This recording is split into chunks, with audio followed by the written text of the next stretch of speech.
Добрий день. Мене звати Dzulynsky. My name is Raissa Dzulynsky. Today, I'll be interviewing Paul Horbal, our 10th alumni of the Alumni video series. Paul is a partner at Bereskin Parr LLP. His practice focuses on patent, industrial design, and technology law, with an emphasis on securing and leveraging intellectual property rights for high-tech and fintech clients. He was elected to the SUSK Board in 1999 and as SUSK President in 2001. Thank you for joining us. My pleasure. So the first question is, where did you go to university and what did you study?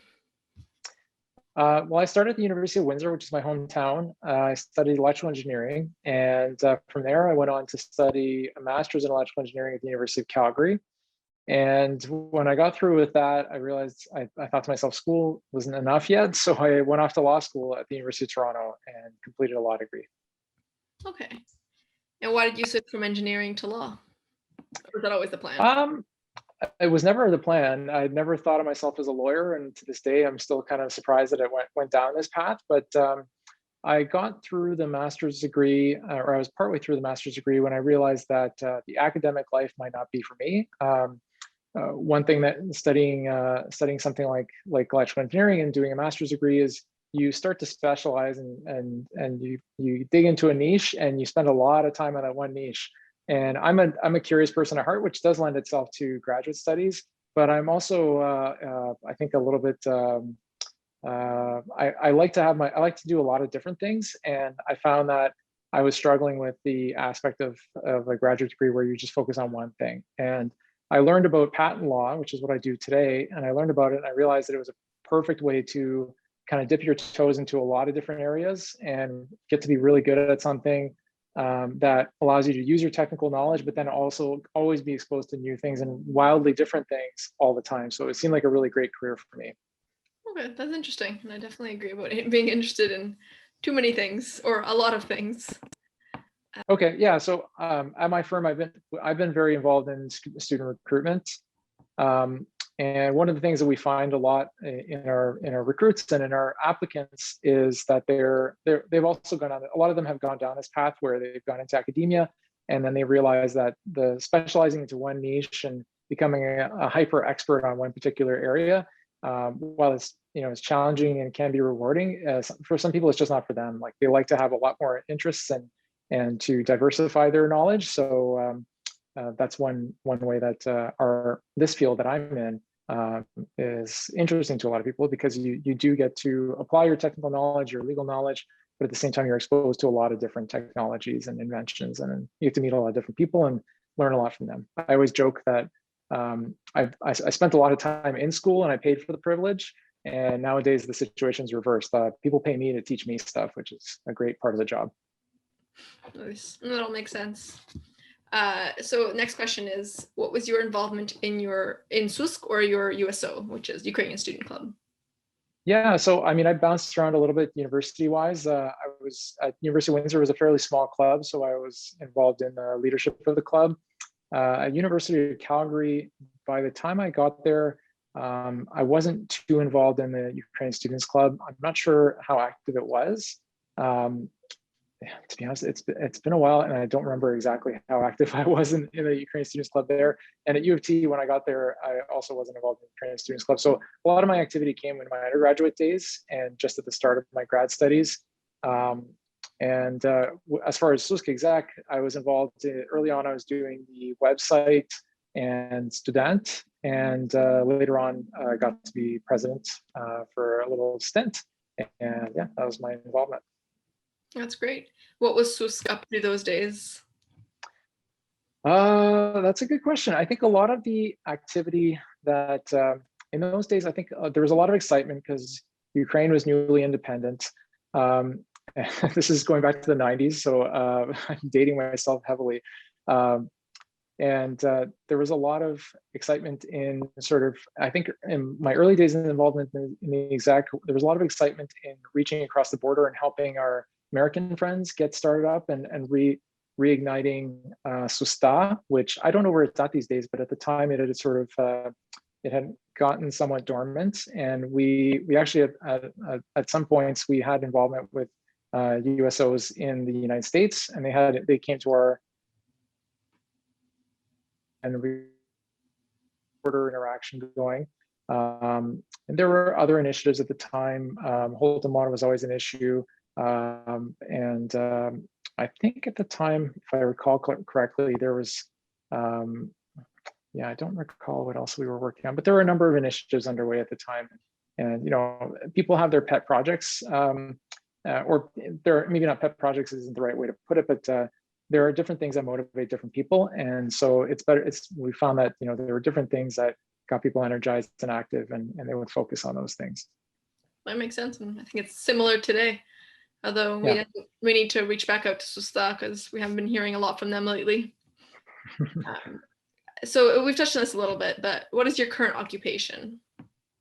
Well, I'm a lawyer, patent lawyer, intellectual property lawyer. Patents are a branch of intellectual property. What I do is what's called patent prosecution. So it's not like criminal prosecution. I'm dealing a lot with inventors. So people who come up with a new invention, they want to get it patented, they'll come to me, and I have to learn what their invention is. I talk to them, trying to understand the technology. That's where the teaching comes in, because as much as I like to think I'm really smart, I have a lot to learn. And the inventors are usually the subject matter experts. They're the people that really know what they're talking about. So I may know 80% of the background of what they're working on, but I need them to teach me the other 20%, which can be quite interesting. Anyways, I take that and I turn that into a patent application, and then we file it with the various patent offices around the world, US, Canada, overseas, and then we deal with the patent office. So I'm doing a lot of written advocacy work. We write a lot of letters. Occasionally we talk to patent examiners and patent offices, and then we ultimately get the patents granted for the inventors so that they can go on to enforce them. And when it comes to enforcement, I may get involved a little bit in supporting litigation, but most of my work comes on the front end on actually getting the patents. And it's an exciting time for fintech, and I know you're involved in a bunch of different things. I could see. Yeah, I mean, there are different buzzwords of the day, but these days, what's really hot seems to be AI, machine learning, and fintech are two really hot areas. Fintech, blockchain especially, is one that I think people have transitioned away from using blockchain as like buzzword of the day. Now it's all about fintech and AI. Yeah. Okay, and does that change for you? So throughout your career, you've seen different popular, maybe you say buzzwords, but like invention areas, and it's constantly changing. So yeah, absolutely. I mean, we have to go where our clients go. So when I first started as a junior associate, a lot of what I was working on was mobile communications, cell phones, and that sort of thing. And as that technology's matured a little bit these days now, we're focused on slightly different things. Not to say that we don't still do patents around that area, but I mean, as cell phones have evolved, so the technologies or the new technologies that are going into cell phones, that's where we have to sort of focus our efforts. I've worked on a lot of different stuff over the years. It's not just fintech and AI. I've worked on biomedical devices. I've worked on personal mobility devices. There's I'm just trying to think of what I've been working on recently. Yeah, I mean, you'd think that even mature technologies, sometimes things like a toilet, for example, you wouldn't think a toilet is an area for rife with innovation, but there are patents being filed around toilets, and I can't really get into the details, but yeah, there's always new things people are coming up with, and new products that they're developing. So we get to see what the cutting edge is, and we get to see it before the public does, which is kind of fun for us. It's very neat. My next question is, how do you think your involvement in your Ukrainian Student Club or SUSK helped you in your career and or personal development?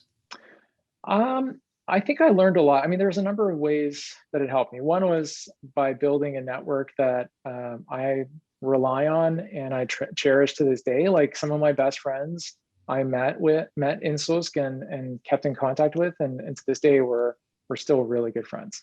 And that's, you can't put a price on that. That's really, really valuable.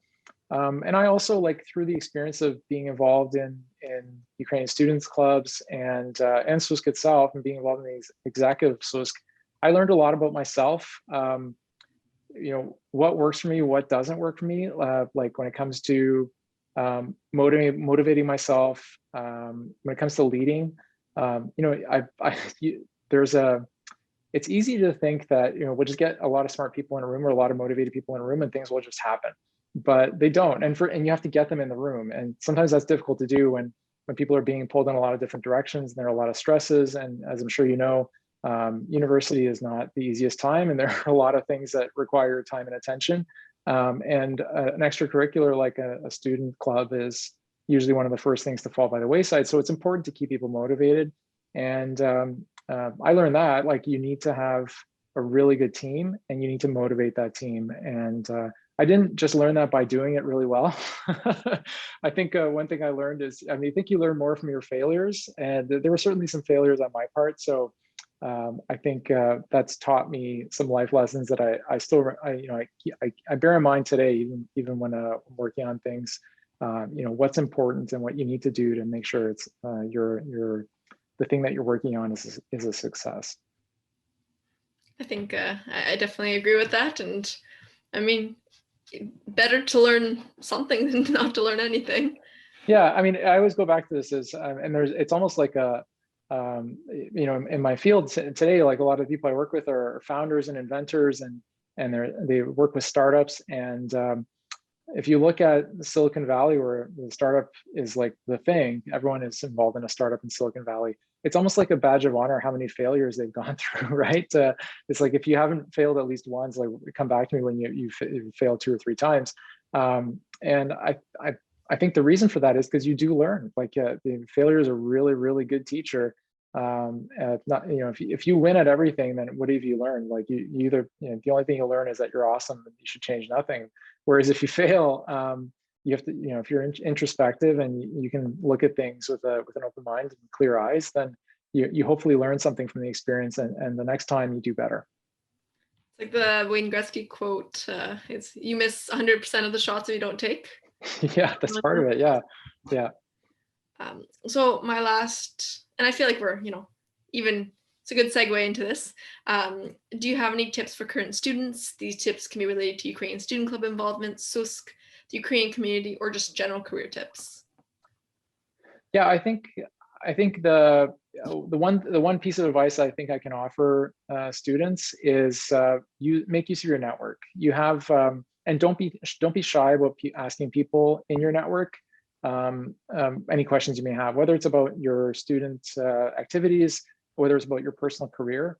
One thing that held me back, or I feel like held me back for a long time, was I was always shy and reluctant to reach out to people who were more senior to me, or I didn't want to bother. I don't want to be perceived as bothering people or pestering them. And I found that now that the shoe's on the other foot, I actually, far from being bothered when someone has questions about their career, I actually really appreciate it when someone reaches out to me, because it makes me feel like I have something to offer. I'd like to think that I do. And the worst that can happen if you reach out to somebody is that they don't get back to you. But if you don't reach out to them, they're not going to get back to you anyway. So what's there to lose? You may as well reach out to people, and you never know what might come from it. They may have an opportunity for you that you would never have found out about otherwise, or they may have really valuable advice that you can make use of. And so I really feel like we have this tremendous resource in the Ukrainian community, and this great SUSK alumni scattered across the country and around the world, frankly. And you're plugged into that, so make the most of it. Yeah, I know that's something SUSK is really working on with SUSK Connect, which we just recently launched, and we're starting. It's going to be, I think, a lot more in the summer and next year, really pushing that to students and showing them that this resource is there.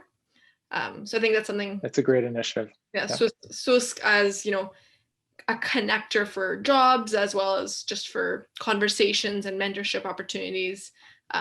Hopefully we can, or I believe we will, really get that going and create that resource and course for students. And that brings up a great, and that brings up a great point. It's not, mentorship is more than just giving you a job, right? Mentorship can be just giving you advice on how to find a job, and it may not be that I may not be the person that can offer you the job, but I may have advice, or I may have seen other people go through a similar thing, and I can tell you what worked for them, or I can give you more general advice, or frankly, just by having a discussion, maybe 2 years from now, something comes up and I'm like, oh, what about this person that I spoke to a little while back? Maybe this would be perfect for them. or they would be perfect for this. And if I don't know you, I can't do that. So, you definitely want to reach out to people and let them know you're there. And it's not about, pitching them that you're, or sending them a job application or a resume. It's more about making the connection and learning from them, and hopefully something good will come from it at some point. Oh, thank you. I think that's a really good tip for students and for anyone in general. Yeah. Any last tips you want to give students? No, I think I've exhausted my tips for the moment, but yeah, this has been fun. Yeah, it's great to hear from you, and I'm sure others will also enjoy hearing from you and about your experience. Slava Ukraini, Heroyam Slava. Yeah, great. Nice to meet you, and thanks for the opportunity. Thank you.